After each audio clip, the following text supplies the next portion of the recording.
د زخمي شرمګاه سره اوس په دې نوې طریقه سیکس کولی شئ. سلام ګران لیدونکو، هیله ده چې روغ جوړ او د صحت جامې مو پرتن وي. زه یو ځل بیا ستاسو په خدمت کې د یو نوي ویډیو سره حاضر یم.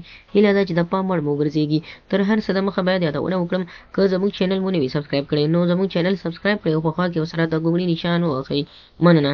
د زخمي شرمګاه سره څنګه سیکس یا کوروالی وکړو؟ هغه وخت چې ښځې ته مرض یا هم یخنۍ تکلیف راځي یا حیض مرض راځي، نو تاسو څنګه کولی شئ سیکس وکړئ؟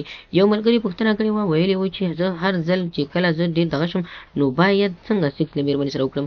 زه به تاسو ته ووایم چې هر ټیم چې کله د مېرمنې هغه میاشتنی مرض یا هم حیض تکلیف راځي، نو تاسو نشئ کولی چې له دغې سره یوځای شئ یا هم سیکس وکړئ. تر ټولو بهتره طریقه، تر ټولو بهتر کار دا دی چې تاسو د دغې 7 ورځو په اندازه تاسو انتظار وکړئ او هېڅکله هم ستاسو خپل مېرمن نه تښتي او نه څوک دستکوي، ځکه دا ستاسو ده او ستاسو به تل تر قیامته پورې پاتې اوسېږي. نو هر وخت تاسو دا سوچ مه کوئ چې باید زه په هر ټیم کې له خپلې مېرمنې څخه ضرورت پوره کړم، نو هېڅ سوچ مو دې زده نه وي. خو که بیا هم تاسو غواړئ چې تاسو له دغې سره یوځای شئ، سیکس وکړئ، نو تاسو کولی شئ د ښځې د مېرمنې د ورنونو څخه ګټه واخلئ. یعنې اول خو زه تاسو ته وایم چې هېڅکله هم د مېرمنې ته دا تکلیف مه رسوئ او مه داسې خواهش کوئ، ځکه تاسو دغه 7 ورځې کولی شئ انتظار وکړئ. د کور څخه په سارا په چکر لاړ شئ تر څو دغه 7 ورځې دسکه په خیر تېرې شي.